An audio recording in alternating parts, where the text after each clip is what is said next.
تازه خبر په کندهار ولایت کې څنګه سخته جګړه روانه ده. KPF او 03 قطې څنګه سخت مقاومت شروع کړی دی. نور جزئیات ویډیو کې وګورئ او چینل سبسکرایب کړئ. السلام علیکم، ستړي مشئ. له کندهار ښار څخه را رسېدلي راپورونه وایي چې په دغه ښار کې جګړې نور هم زور اخیستی او اوس د ښار مرکزي برخو ته نږدې خونړۍ جګړه روانه ده. د ځینو راپورونو له مخې طالبان نن وتوانېدل چې د ښار په لویدیځ کې امنیتي کمربند مات کړي او د ښار مرکزي برخو ته پرمختګ ورکړي. دغو سرچینو په وینا وسلوالو طالبانو مازدیګر ناوخته د ډنډ چوک امنیتي کمربند مات کړ او له همدې خوا چې د ښار په لویدیځ کې د مرکزي برخو ته ننوتل. خپلواکو سرچینو او همداراز ښکیلو خواو تر اوسه پورې په دې اړه څه نه دي ویلي.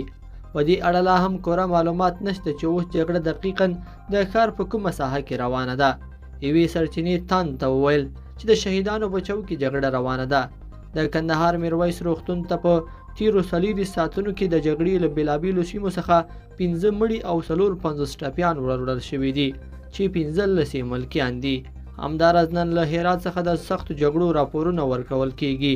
طالبان وایي چې د هرات تر امني قومندانۍ پورې پرمختګ کړی دی او اوس د ښار په مرکزي برخو کې جنگ روان دی. په بادغیس کې بیا امنیتي ځواکونه بریالي شوي چې د طالبانو د حملو مخه ونیسي، خو غزني ښار بې مقاومته طالبانو ته اور پرېښودل شوی دی. بلخوا په لښکرګاه کې طالبانو تېره شپه امني قومنداني ونیوله، خو لا هم د ولایت د مقام په شمول د ښار یو شمېر سیمې د دولتي ځواکونو په کنټرول کې دي.